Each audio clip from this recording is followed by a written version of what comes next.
સર્વે મિત્રોને મારા જય સ્વામિનારાયણ, જય શ્રી કૃષ્ણ, જય શ્રી રામ.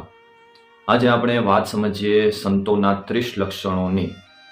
તો સાચા સાધુના લક્ષણ આ પ્રમાણે છે: કૃપા, અદ્રોહ, ક્ષમા, સત્ય, અદ્વેષ, સમાનતા, ઉપકાર, અકામ, જીતેન્દ્રિયપણું, કોમળતા, નિર્મળતા, અસંગ્રહ, સદાચાર, લઘુ આહાર, શાંતિ, સદવિચાર, ભગવદ આશ્રય, સાવધાનતા, નિર્વિકારતા, ધૈર્ય, ગાંભીર્ય, દયા, છ ઉર્મિ રહિતપણું, નિર્માનતા, વિવેક, ઉપદેશ શક્તિ, જ્ઞાતાપણું, સુહૃદપણું, શ્રદ્ધા, ભગવત પરાયણતા.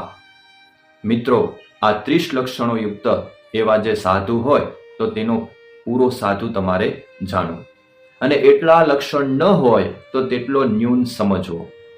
સતશાસ્ત્રના સિદ્ધાંત મુજબ આ લક્ષણો યુક્ત એવા સાધુનો નિત્ય સંગ કરવાથી આપણું મોક્ષનું દ્વાર ખુલશે, અને આવા સાધુનો દ્રોહ કરવાથી અનેક જન્મોના પુણ્ય એ નાશ પામશે અને અધોગતિને પામશો. મોટા રોગની પ્રાપ્તિ થશે.